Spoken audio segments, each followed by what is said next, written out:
और कुछ देखिए, भरतपुर का जो मामला है, अभी मैं राजस्थान के जवानों से भी अपील करूंगा कि भरतपुर, धौलपुर और डीग जो नया जिला बना, इनके जो जाट समाज है वहाँ ओबीसी के अंदर, राजस्थान में तो ओबीसी में आरक्षण है भरतपुर, धौलपुर, डीग के जाटों का, लेकिन दिल्ली के अंदर उनको आरक्षण केंद्रीय सेवाओं में नहीं दिया जा रहा। उसको लेकर वो लगातार आंदोलित है। पहले भी उन्होंने आंदोलन किए थे। और ये भरतपुर का जो कार्यक्रम है, जाट आरक्षण संघर्ष समिति डीग, भरतपुर, धौलपुर, ये कार्यक्रम करा रही है। मुझे आमंत्रित किया, बहुत से नेताओं को आमंत्रित किया, और मैं जा रहा हूँ। मुझे बुलाया तो मैं जाऊँगा। मैं कोई आज लड़ रहा हूँ कि आरक्षण के लिए 99 में लड़ा था, चाहे पानीपत मूवी का मामला हो, चाहे वहाँ के महाराज सूरजमल का किसी भी तरह का बात हो। सबसे ज़्यादा सूरजमल जी के संघर्ष को अगर कहता है कि सूरजमल जी ने 80 लड़ाई लड़ी, लेकिन जो सम्मान महाराज सूरजमल को मिलना चाहिए वो देश की सरकारों ने नहीं दिया। आपके बड़े शहर देश के होंगे, वहाँ कहीं भी मूर्ति नजर नहीं आएगी। और सूरजमल, महाराज सूरजमल ब्राह्मण के लिए भी लड़े, अपनी कौम के लिए भी लड़े, और 36 कौम के लड़े। आप एक बार उनका इतिहास उठा के देख लो। और भरतपुर का किला वो है जहाँ अंग्रेज भी नहीं आ पाए, अजय लोहागढ़ का दुर्ग है। और यहाँ जो रैली वहाँ हो रही है वो जाट समाज को आरक्षण दिलाने की रैली है। सोशल साइड में मैं देख रहा हूँ कि कई बच्चे कई तरह की बात वहाँ डाल रहे हैं। तो मेरा बच्चों से अपील रहेगी, राजस्थान के तमाम नौजवानों से, हरियाणा यूपी के तमाम नौजवानों से, दिल्ली के नौजवानों से, कि भरतपुर की रैली जाट समाज को, भरतपुर, धौलपुर, डीग के जाट समाज को आरक्षण दिलाने की रैली है, कोई राजनीतिक रैली नहीं है।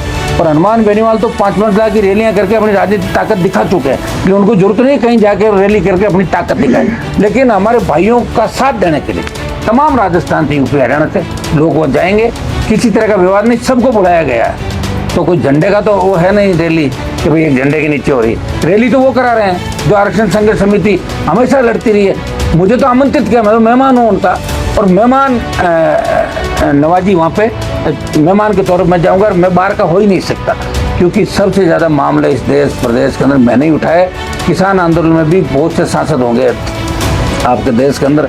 यहाँ के आपके सांसद भी किसान के वोट, नाम से वोट लेके गए थे, जो महाराष्ट्र से पिछली बार इस्तीफा दिया तो नहीं उन्होंने, वो तो अभी भी वही है। चाहे बीजेपी टिकट दे, घर आए, जीता है, उनको वही रहना है। उनको पता है उनके अलावा दूसरी जगह उन लोगों की है भी नहीं कहीं पे। तो भाइयों, मैं तो तब भी लड़ रहा हूँ। कोई कह रहा है हनुमान जी तो बाहर के हैं, अगर मैं ही बाहर का हूँ तो अपना कौन है उसका नाम भी बता दो, मैं दर्शन कर लूँ उस आदमी के जो अपना कहता है किसी को। ये भ्रामक प्रचार सोशल मीडिया पे भजनलाल जी की सरकार और वो गृह राज्य मंत्री बेडम, चूंकि उनका जिला है, इसलिए ये प्रयास करेंगे। अगर हनुमान जी ने यहाँ सभा कर ली और इस सभा में आगे 2-3 लाख लोग आ गए, तो फिर हम तो बिल्कुल उसमें चले जाएंगे डिप्रेशन के अंदर, या जो बचा खुचा वो भी खेल खत्म हो जाएगा।